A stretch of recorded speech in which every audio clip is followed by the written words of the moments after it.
Hello everybody and welcome to every book I read in 2023. There was way more than I expected there to be. Well, I guess there's 10 total. And I just recently put all of my books on the shelf. Now they just need bookends. So if throughout the video you see the book slowly falling, let me know so they don't smash on the floor. The most recent one I read is Whistleblower. I love this book. I finished it yesterday and it was so good. It's about a girl named Laurel Cates who's a journalist. When she hears about what the head coach at her college did to the females around him and that work with him, she wants to expose the truth about him, and she kind of eventually teams up with the quarterback of the football team.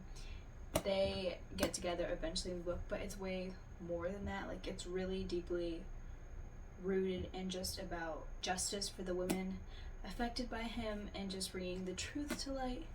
I just loved this book so much. It was so good. I give it a 5 out of 5 stars.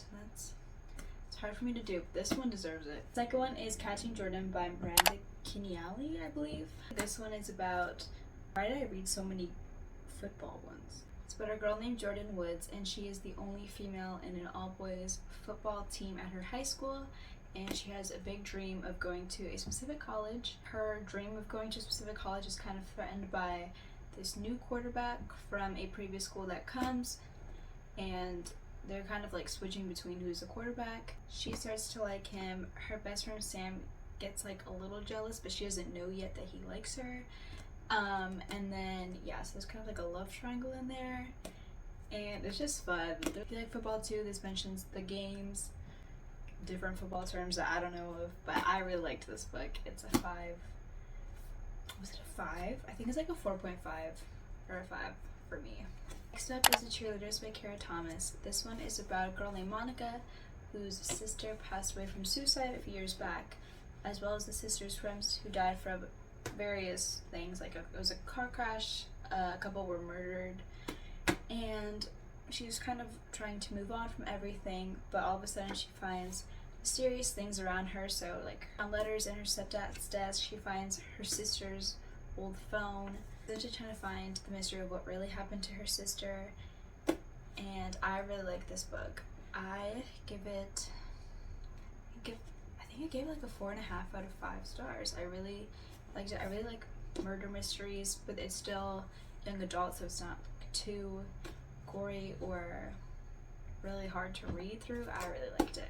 I also read Love in Other Words by Christina Lauren. This one is about a girl, actually she's a woman, who is engaged, and she runs into her childhood friend. Then they kind of start getting back in touch. It's a lot of second chance romance, trying to move on from everything that happened in their childhood. The love interest named Elliot, he finds out why the main character Macy went through a 10-year silence, and essentially why they stopped talking and hanging out. One was a 3 for me. I didn't love that one too much. It was kind of hard to get through a little bit. I don't know. It just wasn't my favorite. Not a lot happened. Next up is Float by Kate Marchant. So this is the first book I read by her, and I really liked it. So I had picked up Whistleblower later on. Anyway, it's about a girl named Waverly who lived in Alaska, and for the summer she decides to stay with her aunt in Florida. And the next door neighbor is a guy named Blake who starts out being really rude and mean, doesn't want to talk to her. So it's kind of enemies to lovers a little bit, and then also Grumpy Sunshine. He's the grumpy. But eventually they start hanging out more. They have a friend group, and he teaches her how to swim because she lives in Alaska. She doesn't really need to know how to swim. Towards the end, they have the mystery of whether or not she's going to have to stay back in Alaska because her parents are really strict, or if she's going to get to stay in Florida. I really like this book. I give it a 4 out of 5. Next up is Booked on a Feeling by J.C. Lee. This one I kind of picked up without having really thought about it much. I just kind of read the synopsis and was yeah, sure. It's about a woman named Lizzie who lives in LA, and she's a lawyer, but she starts to realize that she's not really enjoying her time as a lawyer. It's very stressful. It's a lot of hours.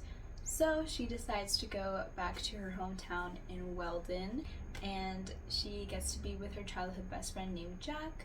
The apartment that she lives in, below it has a bookstore that definitely needs a revamping, and since Lizzie loves books and reading, she decides to help out on revamping the place, and then her friend Jack also helps them out, and so they start hanging out even more because they're back in the same place and eventually fall in love and get together. This one was okay to me, like not a whole lot was happening. I don't know, I give it a 3 out of 5 stars. It was fine. Next up is What Happened to Goodbye by Sarah Dessen. This one, no, I'm sorry.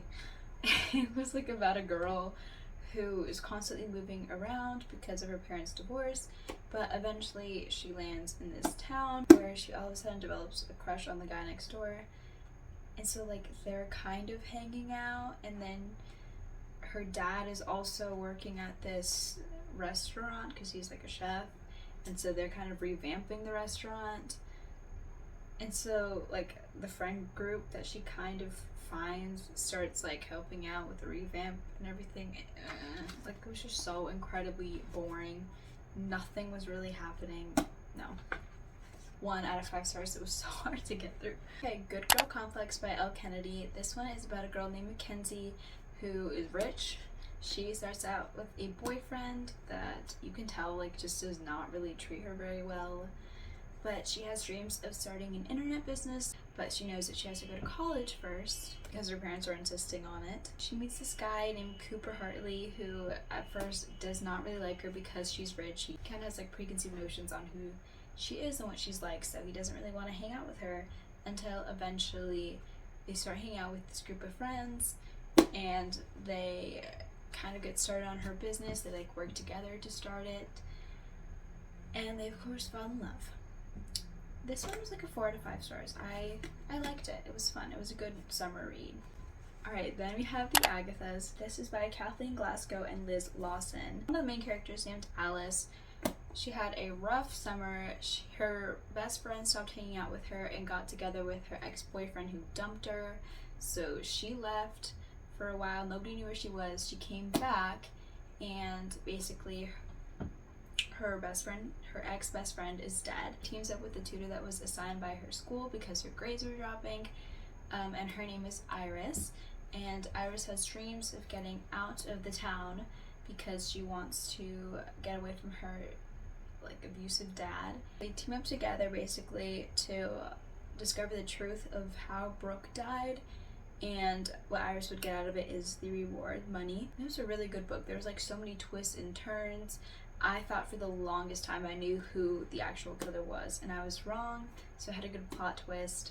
The girls started out not being really good friends, not really trusting each other, but eventually they build a friendship. So I really loved this book. I give it a 5 out of 5 stars. Glen Sinker by Tessa Bailey. This one was just like all romance. A guy named Fox, I don't know why I read this book, Fox Thornton, who is like a fisherman. It's a girl named Hannah who actually ends up staying in his spare bedroom.